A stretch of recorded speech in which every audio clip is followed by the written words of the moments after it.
Alrighty, welcome to the Season 1 Trinket review. Trinkets might be buffed or nerfed depending on Heroic Week, so we're just looking at these at face value and taking it with a grain of salt. And I'm just doing this because I think it's fun, and I like looking at trinkets, especially older trinkets from the non-current tier. I'm very curious to see how they do. And there might be some hidden gems in there. So let's get right to it. First, we're going to start with Grim Batol. We're not going to look at weapons or... I don't think there's any special weapons in any of these dungeons that have like a special effect. But we do have the Mark of Kadrips. Now, this thing is kind of interesting. Because it is a minute 30 strength trinket that just gives us mastery. And that could be very good for us on AoE. We do have the Skarmok Shard we're going to look at later. That's ostensibly the same thing. But we'll see. We'll have to see which is potentially better overall. But as a minute and a half trinket that gives us our primary stat or secondary stat that we want, especially considering it does last for 15 seconds, which is not the full duration of our burst. However, we should be able to get most of our burst in that window. So I think it seems pretty good. We'll have to see what's better though. But this might be something we use for AoE. Mastery especially is a way better stat for us in AoE compared to pure single target. Well, it's still good single target, but right now we do have a lot of very high performing direct damage trinkets to go against. So we'll have to see if it stands the test of time. But I feel like this might be more of like an AoE Mythic Plus style trinket. And the next we have, moving up to Battle for Azeroth, is Siege of Borellis. And this does not have, as far as I know, any trinkets. I don't know if they'll add any. I guess they'll remove maybe they'll just remove the Azerite trait stuff. I don't know if they'll add any here to this. I haven't looked on the beta, so I don't think so. So we'll move on from Siege up to the Shadowlands dungeon of Mists of Tyrnacythe and Necrotic Wake. First, we'll look at Mists. And it does have this helm, which is pretty unique model that I got during Shadowlands. But outside of that, it does not. Actually, it has this crown too. But it doesn't have any particular trinkets here. There is a very good trinket not for us off the first boss called the Unbound Changeling. That is pretty good for some int classes, so some people might be looking for that, but realistically for us, there's not much here. Mainly talking about this because of the Mythic Zeros. We will not have Mythic Plus, so we're only going to be able to get the Mythic Zero version of these items, and they made the change that we're not doing Mythic Zeros of the current expansions first. The Mythic Zeros are going to be of the Season 1 dungeons instead, which is... I think they may have announced a change a while back, but I don't remember. Now, trinket. Well, we have this trinket here. I don't remember. One of the reasons why I think this trinket was okay at the start of Shadowlands, but one of the reasons why I don't think this trinket's going to be very good for us is it is a direct damage trinket on a 2-minute cooldown. But the problem I have with it is it has the reducing their movement speed by 50%. And normally some of the power of damage trinkets like this comes at the cost, some of the power has a cost of the utility that you get, right? So because it does have that 50% movement speed reduction on it as its quote-unquote utility, I don't know if that actually affects the balance of the amount of damage it will do. But I realistically don't see us using this trinket for basically anything. I don't really see it being very good. And then go to the last boss, and there is no trinket here. Now we'll move on to the War Within dungeons, and we have some juicy stuff here. So the War Within dungeons is Arakara, City of Threads, the Dawnbreaker, and Stone Vault. So looking at Arakara, very obviously the first boss, Arakara Sackbrood is really good. This trinket gives us a bunch of strength. It also does nature damage, which in the raid there is a unique ring that does poison damage, and it gives you extra stacks of poison damage if you do nature damage. So not necessarily the craziest thing, However, the fact that this can interact and give you a bit of bonus damage with that is notable, on top of the fact that it just does a lot for us. It gives us a ton of strength, it gives us haste, which we want, and it just does direct damage. So it's really hard to go wrong with this thing. This thing is so good that it might be nerfed. Honestly, I could see this actually getting nerfed, potentially. There is this a... Yeah, this is a more of a tank trinket, I think, right? If we go... Yeah, so this is a tank trinket. We're not really going to look much at this. But it's just damage reduction, does a little damage around you. It's okay. And then there's nothing from there. We are then going to go to City of Threads. And the Oppressive Larynx is actually pretty good for us right now. It does a decent amount of damage. The strength proc, much like the Arakara Scackbird, you see even in my current gear set, I'm wearing the Larynx. Because it just simply does a lot of direct damage as well as giving us decent strength procs that also buff us during our burst windows. This thing isn't probably going to last the test of time compared to the other trinkets we have, since we only have 2 slots. The other reason it's probably not going to last the test of time is it's an active trinket with the use, and depending on how we use this,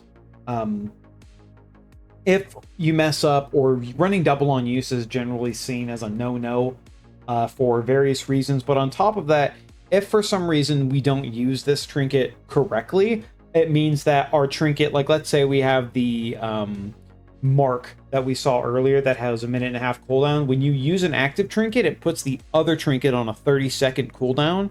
So running double active, unless you can manage them perfectly, especially when we have a 1.5-minute cooldowns, you might end up in a situation where if you use this and then your other trinket's on cooldown because of the double active effect, you won't have your second trinket that'll give you the stats you want ready for Avatar, which if you're playing properly isn't gonna be a problem, but running double on use generally is just not seen as favorable for a variety of reasons, mainly because if you're running double on use, then you're not going to have a passive trinket buffing your burst window with that on-use trinket buffing your burst window.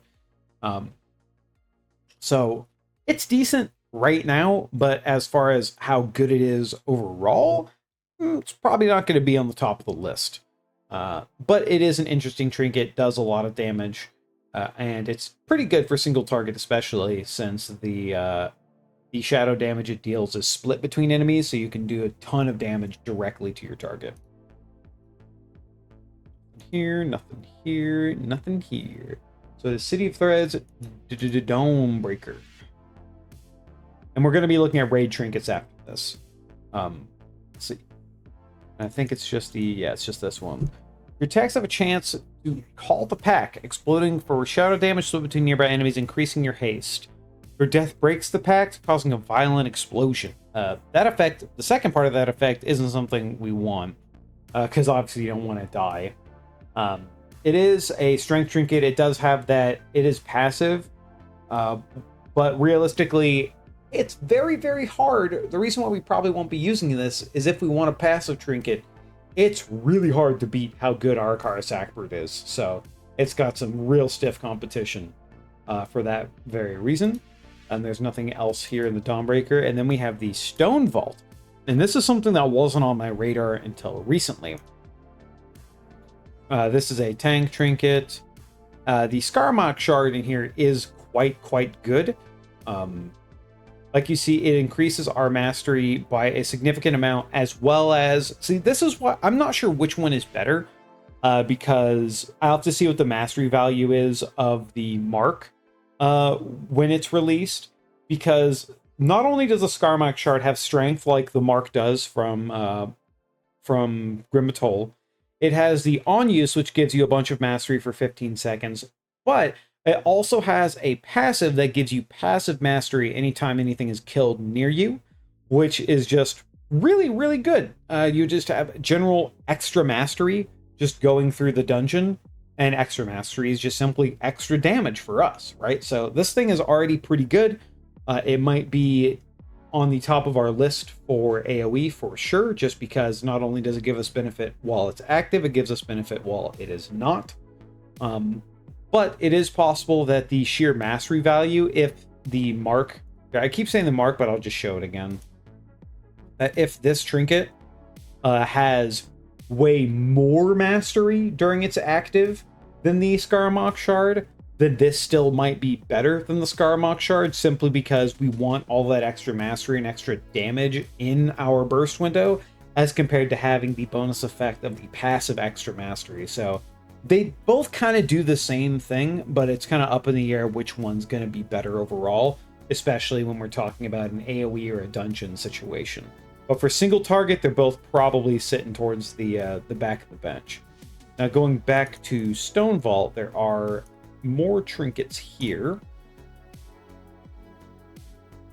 And this thing got retextualized and is actually one of our best single target simming trinkets in the game for us, because not only does it have a 2-minute cooldown, we're reducing the cooldown every time you crank the launcher. It also adds, it's just a lot of damage. It just does a lot of damage. So because of this, it is a active trinket that's a 2-minute cooldown. It reduces the cooldown by itself, and it just simply does a bunch of damage. This thing, however, while simming well, I don't know exactly how it's going to function or how effective the cooldown reduction is. Because like I said, when you actively use a trinket, it puts the other one on cooldown. So if we run this trinket with something like Mark or Scaramouche Shard, it will put the other thing on cooldown. Some trinkets actually don't put other things on cooldown, and I don't actually know why that is, but I'm pretty sure almost all on-use trinkets do put the other trinket on cooldown. But this simply sims very well for us. It does a lot of damage. It's simming high specifically for a single target, so we'll have to see if this thing is going to be...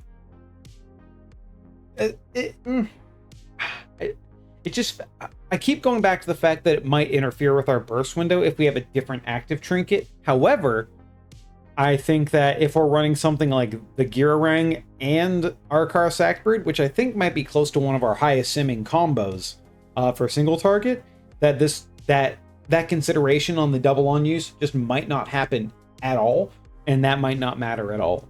But this thing is surprisingly simming quite well for us, so keep an eye on it. We'll see what happens with it. Maybe it gets nerfed, maybe it doesn't. They will say they're doing tuning after Heroic Week, so I don't know if that includes trinkets for dungeons, maybe, but this thing is doing quite well for us in single target. Now let's go to the raid. The raid's got a lot of fun and cool and interesting trinkets. Is this a tank specific one? Yeah, so this is a tank specific trinket, so it's not really going to do much for us. Let's see. Inject your enemies while active your attacks and abilities restore health. Permanently. Overhealing from this effect permanently increase your maximum health by the same amount, becoming an absorb shield upon leaving combat. It's interesting, but I don't really know exactly how this is going to be very good for most things. Just because, yeah, it does a lot of damage, a decent amount of damage, and it has the restore effect, so maybe it's got some niche use case, but it's a tank trinket, right? We don't use tank trinkets for 99% of things.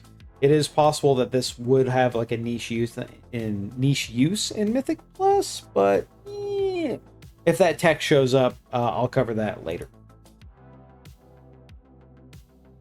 Nothing here. What is this? Is this another?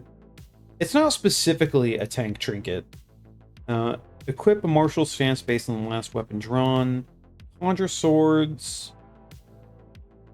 Means parry and avoidance until the next weapon is drawn. This might have a weird niche application in Mythic. Like, it just does damage, but the fact that it gives you avoidance could have... it's not enough avoidance to matter, though. I don't know. I don't think this thing's going to be very good for us. It's just, it does damage. And it's because it gives you parry, it's realistically going to be more valuable towards tanks, and because the effect has that defensive value, its offensive value is severely negated or not negated, but it's far less than what it would normally be with the damage trinket. So because of that, we're probably not going to be using this because we want to optimize our damage as much as possible. But the one thing I don't know is assume a martial stance based on the last weapon drawn. If that has good, like if you get a passive bonus from that, I don't actually know how this trinket works, so we'll see. It might be interesting, but realistically, we're probably not using this.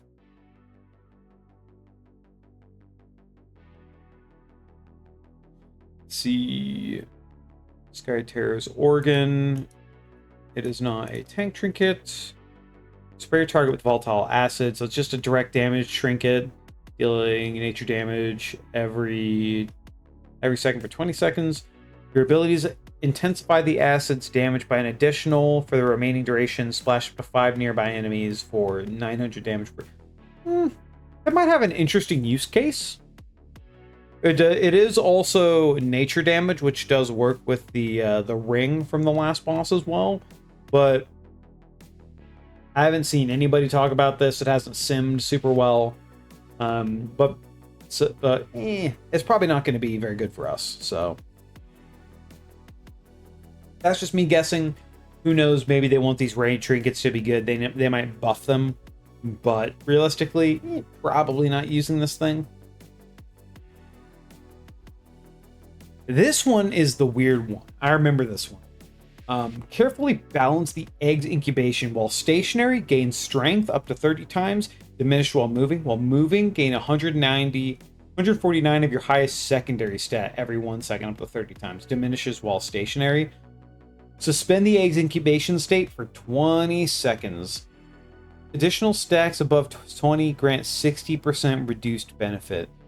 So this is something you might like try. The thing about it that's weird is to get the real value from this trinket, because it has no base. It's an interesting trinket, but to get a lot of value from it, it looks like it takes a decent amount of time to ramp up the amount of stacks you're getting. And because the additional stacks above 20 grant 60% reduced benefit, you'll probably have some stacks of each, so we'll have some mastery, some strength, which is decent. And it's a 2-minute cooldown, which for an on-use tool minute that's not just direct damage, it's not super useful for us because we're a minute and a half. And since we're a minute and a half, we're only able to use this thing every 3 cycles of our cooldowns instead of every single time, which makes it way worse than what it should be. So I don't see us using this at all because it's not really benefiting us in our primary cooldown state, which we can get a big cooldown state with it if you min-max how the egg is, or how setting up stacks with the egg and then suspending the egg stack so you have those big stacks to move around and do stuff with. But realistically, I don't really see us using this thing, especially, like I said, for an on-use that's giving us stats or helping us keep stats. It is not going to be too useful at 2 minutes. Very rare. Weird. Now here is a trinket that is... This thing is weird. It's a minute and a half. So you see minute and a half and you see how much strength it gives you. And you go, woo. Because look, with all of my gear, I have about 50k strength. And this gives me 15,000 strength for 15 seconds on a trinket during my cooldowns. Like, oof, that sounds really, really good. However, there's a big but to this thing. Much like other trinkets, it says receive cryptic instructions from somewhere in the Twisting Nether to reveal your next task. It's probably nothing, so complete it to gain strength. This thing sims the highest for us. This is our highest simming trinket, but I am convinced this thing is fucking sim bait. Because imagine you're doing a raid fight or you're doing mechanics, because what it can do is it spawns an orb that you have to go that runs a moving orb that you have to go pick up. It spawns a spot that you have to stand in. It can give you something like jump 3 times. And realistically, the way I see this thing is it's simming the highest, but imagine you're setting up for your cooldowns, you pop this thing, and while you're tanking the boss, you're next to a puddle, like a puddle of shit that's gonna kill you, and it spawns. What if it spawns in the puddle? Instantly bricked, completely ruined, right? It just doesn't do anything. It's just a haste. It gives you a 101.3k haste at that point, right? What if it runs away somewhere where you can't get it? What if you're doing the jumping thing and it's just like it takes you 3 jumps to get it to activate and you're waiting on your cooldown? Like, these little puzzly type trinkets I don't like at all, mainly because, at least for us, every global counts, right? We want to use our globals all the time. We're using our buttons the moment they come up, especially for a class that is very, very uptime centric as warrior on these bosses. Having something that means you have to run off the boss, or you might have to run in a puddle of crap, or you might have to jump around if you don't let, and it's just it's annoying. And right now, as far as the sims are concerned, which I will show you, let me pop this up here. Let me go to this Discord here. As far as the sims are showing with this trinket, once again, shout out Warbreaker Discord. This thing is simming the highest for us with the overclocked gear ring. However, it is simming only less than a 260 DPS difference from just using the Arakara Sack Brood. If you can get the Arakara Sack Brood at that Mythic Eye level, obviously, so that's a bit of a caveat. But for a 300 DPS difference on a trinket that you don't have to do shit with, that just works, you don't have to mess with it, no jumping, no puzzles, and it's 300 DPS, my money's on the Sack Brood every single time.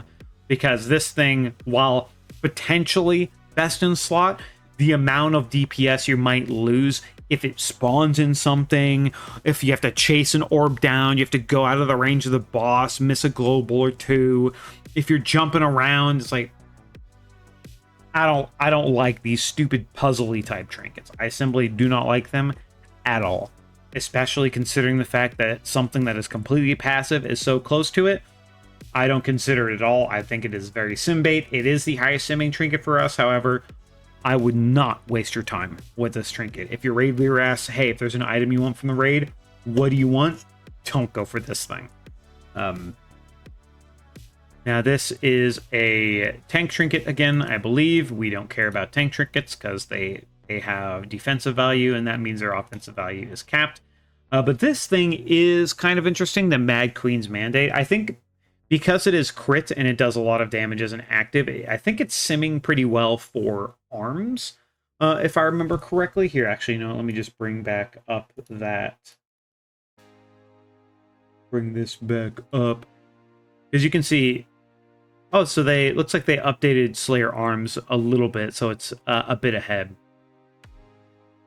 It's still a little ahead, but it's still fairly close.